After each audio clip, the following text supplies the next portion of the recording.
আসসালামু আলাইকুম দর্শক, আমন্ত্রণ জানাচ্ছি চ্যানেল আই সংবাদে। পুরো সংবাদ জুড়ে আপনাদের সাথে আছি আমি মৃত্তিকা মুস্তফা। বিস্তারিত সংবাদের শুরুতেই জানিয়ে দিচ্ছি সুপার ফ্রেশ ফর্টিফাইড সয়াবিন তেল সংবাদ শিরোনামগুলো।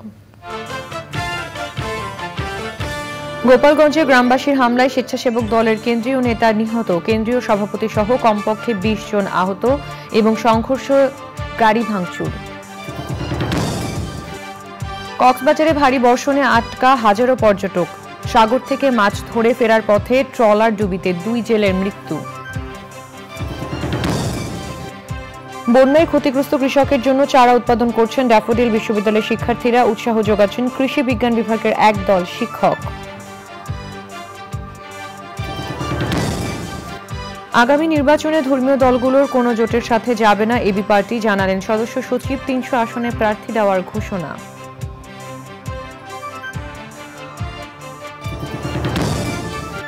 এবং সবুজে সাজায় বাংলাদেশ স্লোগানে রাঙামাটিতে প্রকৃতি ও জীবন ক্লাবের বৃক্ষরোপণ, বন্যা পরবর্তী ক্ষয়ক্ষতি কাটিয়ে ওঠার উদ্যোগে বিশিষ্টজনদের প্রশংসা।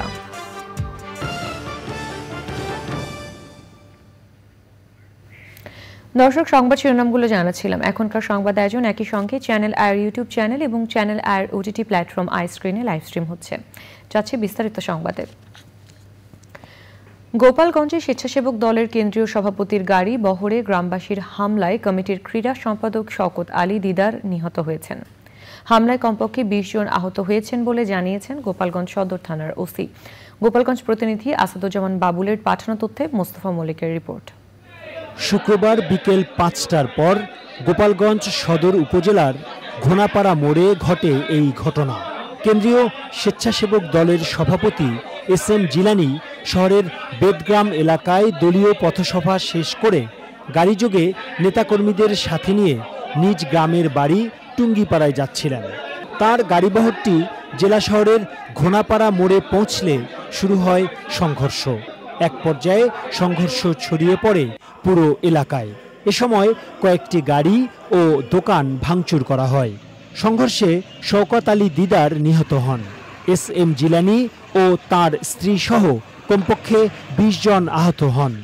জিলানিকে গুরুতর আহত অবস্থায় ঢাকা মেডিকেল কলেজ হাসপাতালে ভর্তি করা হয়েছে। এখানে মনে হয় সম্ভবত সামনে কোনো গ্যামজাম হয়েছে। গ্যামজাম হওয়ার পরিপ্রেক্ষিতে আমার গাড়ি আমরা ঘুরানোর আগেই এখান থেকে আর কি যে গাড়ি যে পাশে ঘুরাই গেছে, যে পারে না হ্যাঁ ঘুরা যেতে পারেনি। আর যারা আটকা পড়ে গেছে, যেমন আমরা সিরিয়ালে 4টা গাড়ি আটকা পড়ে গেছি, আমাদের 4টা গাড়ি ভাঙচুর। আমরা নামও জানি না, আমাদের ড্রাইভার আমার আপনার যদি আমাকে আমার গাড়ি আমাদের কাজই তো এটা এখানে।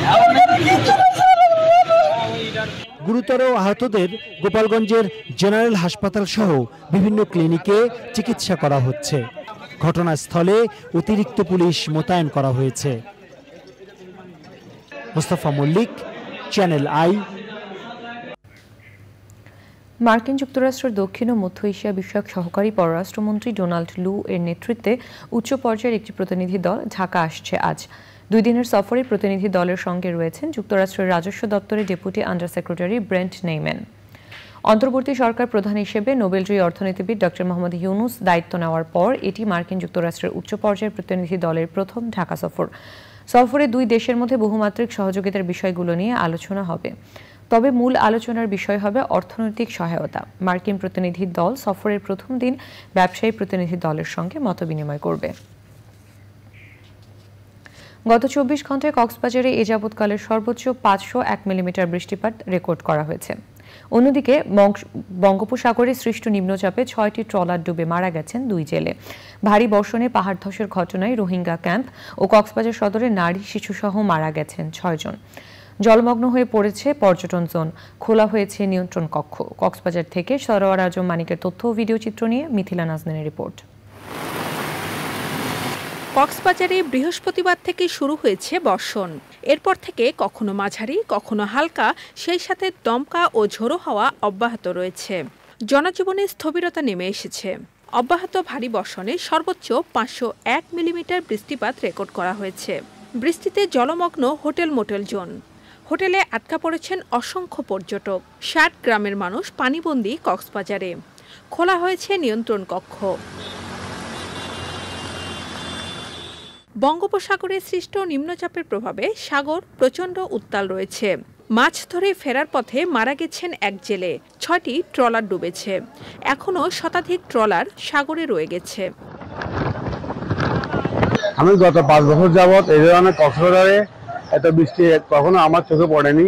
2টা থেকে শুরু হয়েছে যা বৃষ্টি, এ পর্যন্ত টানা বৃষ্টি আমি আমার জীবনে কক্সবাজারে এই টানা বৃষ্টি এ পর্যন্ত দেখি নাই। নিম্ন যে অঞ্চল এলাকাগুলো আছে সেখান থেকে পানি আটকা পড়ে আছে, মানুষজন লোক বাড়ি থেকে বের হইতে পারছে না, মানুষ মুভ করতে পারছে না, এদিকে দিকে চলাফেরা করতে পারছে না। আর আমরা এখানে এসে সার্বিক পরিস্থিতি দেখলাম। আর আমরা সম্মানিত ডিসি স্যারের নির্দেশনায় আমরা উপজেলা প্রশাসন সদরের পক্ষ থেকে আর্থিক অনুদান দিব, সরকারি অনুদান যেটা তাদেরকে ইয়ে করব। আর আমরা সার্বিকভাবে যত সহযোগিতা করা দরকার তাদেরকে সব সহযোগিতা করব। ভারী বর্ষণের ফলে পাহাড় ধসের ঘটনায় রোহিঙ্গা ক্যাম্প ও কক্সবাজার সদরে নারী শিশুসহ মারা গেছে 6 জন। ঝুঁকিপূর্ণ এলাকা ত্যাগ করে নিরাপদ অবস্থানে যেতে প্রশাসনের পক্ষ থেকে সতর্ক করা হচ্ছে। শনিবার সারাদিন বৃষ্টি থাকার সম্ভাবনার কথাও জানান আবহাওয়া অধিদপ্তর। সাগরে 3 নম্বর সতর্কতা সংকেত জারি করা হয়েছে। Mithila Naznin, Channel I. আগস্টের আকস্মিক বন্যায় ক্ষতিগ্রস্ত কৃষকদের সহযোগিতায় অন্তর্বর্তীকালীন সরকারি বিভিন্ন উদ্যোগের পাশাপাশি বেসরকারি পর্যায়ে অনেকে উদ্যোগ নিচ্ছেন। বাংলাদেশের বিভিন্ন বিশ্ববিদ্যালয়ের শিক্ষার্থীরা বন্যা পরবর্তী সময়ের জন্য ধান ও সবজির চারা উৎপাদন করছে। ড্যাফোডিল ইন্টারন্যাশনাল ইউনিভার্সিটির কৃষি বিজ্ঞান বিভাগ উদ্যোগ নিয়েছে 120 একর জমিতে চাষ উপযোগী চারা উৎপাদনের। বিস্তারিত শাইখ সিরাজের রিপোর্টে। বন্যা পরবর্তী সময় ক্ষয়ক্ষতি পুষিয়ে ঘুরে দাঁড়ানো কৃষকের জন্য সবচেয়ে বড় চ্যালেঞ্জ। এ সময় আমনের চারা এবং রবি ফসলের বিভিন্ন সবজির তৈরি চারা হাতে পেলে কৃষক উপকৃত হবে। এই ভাবনা থেকে দেশের বিভিন্ন বিশ্ববিদ্যালয়ের শিক্ষার্থীরা কৃষকের জন্য চারা উৎপাদন কার্যক্রম হাতে নিয়েছে। আমরা কৃষি বিশ্ববিদ্যালয়ের সাধারণ শিক্ষার্থীরা লেটারে কতগুলো ভ্যারাইটি দিয়ে আমরা তাদেরকে চারা দিয়ে কিছু সার দিয়ে বাংলাদেশের যে বন্যা দুর্গত এলাকাগুলো আছে সেখানে বিতরণ করার চেষ্টা করব। টোটাল 1.5 একর জমিতে 600 কেজি বীজ ফলানো হয়েছে। 50 থেকে 60 একর জমি আমরা রোপণ করতে পারবো। শেরেবাংলা কৃষি বিশ্ববিদ্যালয় এবং বাংলাদেশ কৃষি বিশ্ববিদ্যালয়ের পাশাপাশি বেসরকারি উচ্চ শিক্ষা প্রতিষ্ঠান ড্যাফোডিল ইন্টারন্যাশনাল ইউনিভার্সিটির কৃষি বিজ্ঞান বিভাগ উদ্যোগ নিয়েছে 40 লাখ ধান এবং সবজির চারা উৎপাদনের। ট্রেতে বীজতলাগুলো তোমরা করেছো? জি স্যার। আচ্ছা, এটা কোন ভ্যারাইটি আমাদের? এটা স্যার বিনা বিষ। এর মাধ্যমে জনগণকে যেভাবে সাহায্য করতে পারছি এবং আমাদের যে হাতে কলমে যে ব্যবহারিক শিক্ষা সেটাও আমাদের মানে পোষণ হচ্ছে।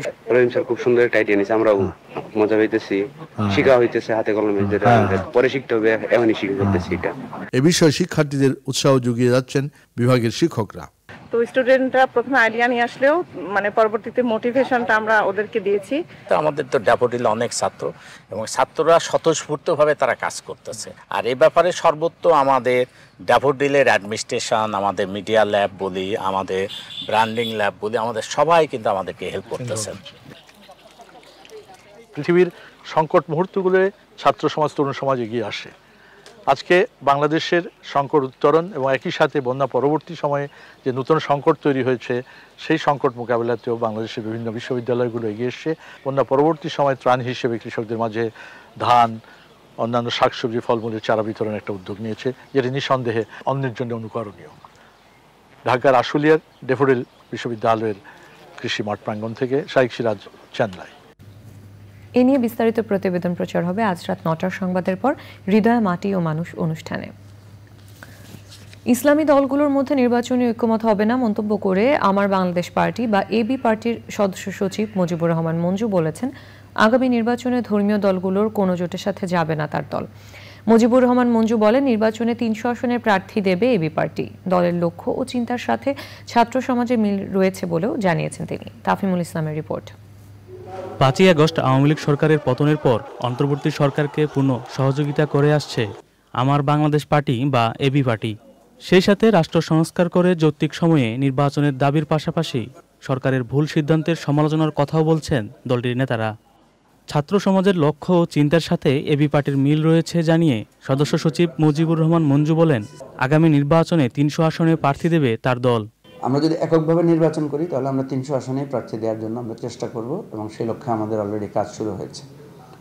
আর আমরা যদি কোনো জোটে যাই তখন আর 300 আসনে ইলেকশন করব না, তখন আমরা যেখানে আমাদের অবস্থা খুবই ভালো, যেখানে আমাদের ভালো প্রার্থী আছে, যে সমস্ত এলাকায় আমাদের ভালো ভোটের সম্ভাবনা আছে, সেখানে আমরা তখন এটাকে আমরা একটা প্রিলিমিনারি একটা চিন্তা করেছি, আমরা 30 থেকে 35টা আসন আমরা জোটে যদি যাই তাহলে জোটবদ্ধভাবে আমরা ইলেকশন করব। ইসলামী দলগুলোর সঙ্গে জোটের সম্ভাবনা নিয়েও কথা বলেন তিনি। আমাদের অবস্থানটাকে রেখেছি আমরা মধ্য ডান একটা অবস্থান আমাদের সেখানে থাকবে। সেক্ষেত্রে আমরা একটা মডারেট পজিশনে যদি কোনো জোট হয় সেই জোটে আমরা হয়তো যাওয়ার চিন্তা করতে পারি।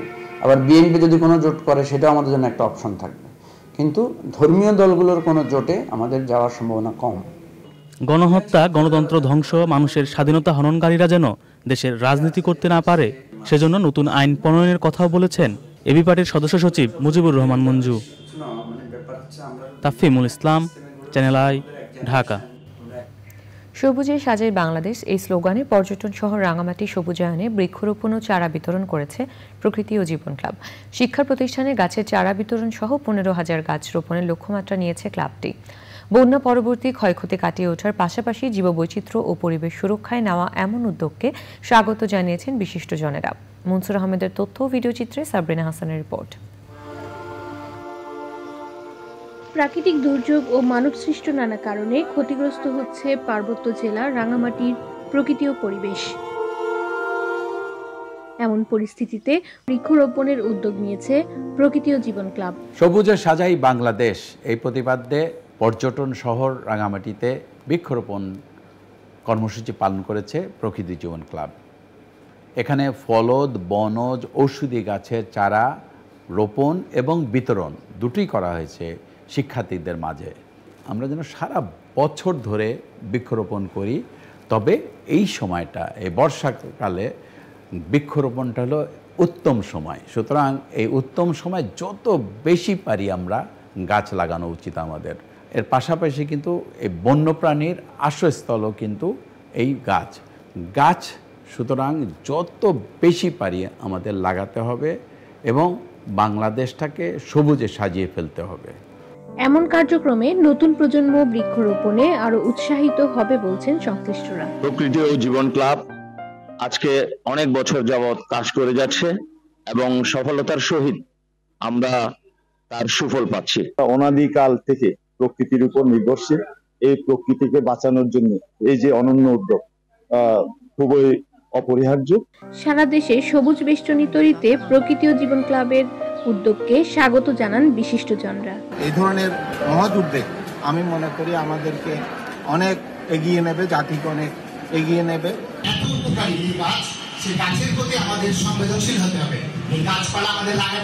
দুর্গম পাহাড়ি অঞ্চলেও প্রকৃতি ও জীবন ক্লাবের এই উদ্যোগ ছড়িয়ে দেওয়ার আহ্বান স্থানীয়দের।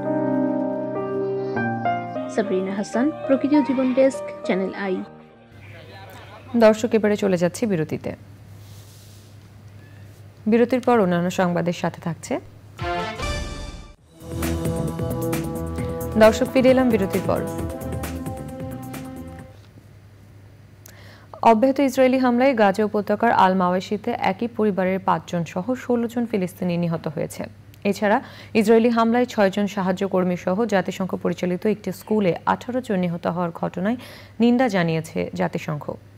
জাতিসংঘ গত সপ্তাহে স্কুলটিকে পোলিও টিকাদান কেন্দ্র হিসেবে ব্যবহার করেছিল। এমন ঘটনায় দ্রুত যুক্তরাষ্ট্রকে গাজায় যুদ্ধ বন্ধ করতে ইসরায়েলকে চাপ দেওয়ার আহ্বান জানিয়েছে জাতিসংঘ।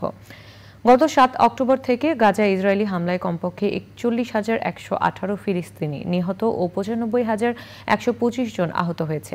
এদিকে গত এক সপ্তাহে লেবাননে 140টির বেশি হামলা চালিয়েছে ইসরায়েল। দক্ষিণ লেবাননে ড্রোন হামলায় এক বেসামরিক মানুষ নিহত ও 4 জন নিহত হওয়ার ঘটনা ঘটেছে। এবারে নিটুল টাজার কৃষি সংবাদ।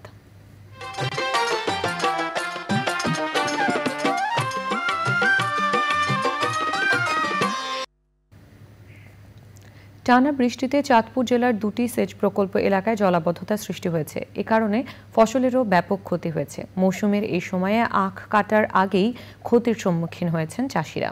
মোর্শেদ আলমের পাঠানো ভিডিও চিত্রে আল মুকসিদের রিপোর্ট। বহু বছর ধরেই চাঁদপুরে আখের আবাদ হয়ে আসছে। বিশেষ করে চাঁদপুর ক্যান্ডারি নামের আখ বেশি আবাদ হয় এ জেলায়। সম্প্রতি টানা বৃষ্টিতে জলাবদ্ধতা তৈরি হয় চাঁদপুর সদর, ফরিদগঞ্জ ও মতলব উত্তর উপজেলায়। এ কারণে কৃষকেরা বিপাকে পড়েছেন। বন্যার কারণে এখন 12,000 টাকা দিছে ব্যাপারী।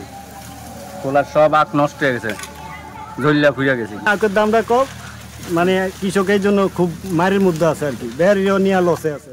নষ্ট হয়ে যাইতে যাই যে এখন উঠাইতেছি অর্ধেক পাইছি আর অর্ধেক পাই না। এই ক্ষেত মূলাইছে আগে 45,000 টাকা, এখন এই এক ক্ষেত মাত্র 22,500। খরচ করছি মনে হয় অন্তত 50,000 টাকা, কিন্তু বেচা হইতে অন্তত 90,000 1 লাখ টাকা। কিন্তু এখন সব বন্যে মানে আখ ফড়িয়ে যায়, আমি মার খেয়ে গেছি। এবছর জেলায় 605 হেক্টর জমিতে আখের আবাদ হয়েছে। শুধুমাত্র আখই নয়, অন্যান্য ফসল আবাদে কৃষকদের প্রযুক্তিগত পরামর্শ দিচ্ছে কৃষি সম্প্রসারণ অধিদপ্তর। এই ক্ষতিগ্রস্ত কৃষকদেরকে এখন আমরা পরামর্শ দিচ্ছি, আপাতত পানি সরার পর তারা যাতে একটু ছত্রাকনাশক ব্যবহার করে।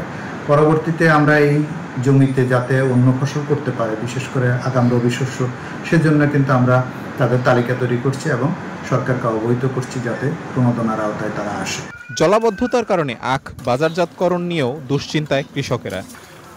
আল মুকসিদ, চ্যানেল আই। এখন দেখবেন প্রকৃতি সংবাদ।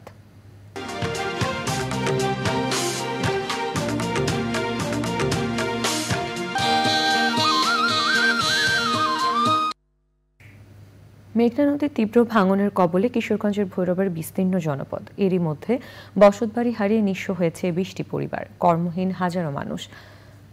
ভাঙন রোধে দ্রুত ব্যবস্থা না নিলে মানচিত্র থেকে হারিয়ে যেতে পারে রেল সেতু ও ভৈরব বাজার সহ বিভিন্ন গুরুত্বপূর্ণ স্থাপনা। এস কে রাসেলের তথ্য ভিডিও চিত্র নিয়ে আফরোজা হাসির রিপোর্ট। কেপিআই এলাকায় নদী ভাঙনে বিলীন হয়ে গেছে বসতবাড়ি, দোকানপাট সহ লাখ লাখ টাকার মালামাল।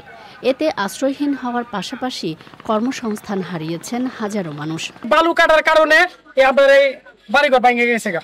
মাটির কারণে কি আমাদের এই এলাকা ক্ষতিগ্রস্ত হইলো না এমনিতে কি কারণে ক্ষতিগ্রস্ত? আস্তে আস্তে দিনটা গরম, মানে ঘরের তিন জিনিস বা করতে দিন আমরা বাইরে আইব। প্রায় 35টা ঘর ভেঙে টেঙে সব পানির নিচে চলে গেছে। শুধু তাই নয়, ভাঙন হুমকিতে দেশের 27টি জেলায় জ্বালানি তেল সরবরাহকারী ডিপোঘাট এবং সিলেট চট্টগ্রাম রেল সংযোগ সড়ক ও সেতু। সকালে আইছি, আসার পরে কিছু জিনিস ভাঙা পড়ে গেছে আর কিছু জিনিস সুতার করে আমরা পেয়ে গেছি। অনেক ঘরের বিলবার যা ঘর আছে জিও ব্যাগ ফেলা সহ সংশ্লিষ্ট সব বিভাগের সমন্বয়ে প্রয়োজনীয় ব্যবস্থা নেওয়ার আশ্বাস উপজেলা প্রশাসনের। সাথে কথা বলে যেটি জেনেছি যে উনি এই বিষয়ে যদি প্রয়োজন হয় দ্রুতই এই গুদামটি খালি করবেন, যাতে আমরা এই ভিতরে যে সারগুলো রয়েছে সেগুলো নিরাপদ স্থানে নিতে পারি। জীবন জীবিকার রক্ষায় দ্রুত কার্যকর উদ্যোগের আহ্বান ভুক্তভোগীদের। আফরোজা হাসি, প্রকৃতি ও জীবন ডেস্ক, চ্যানেল আই।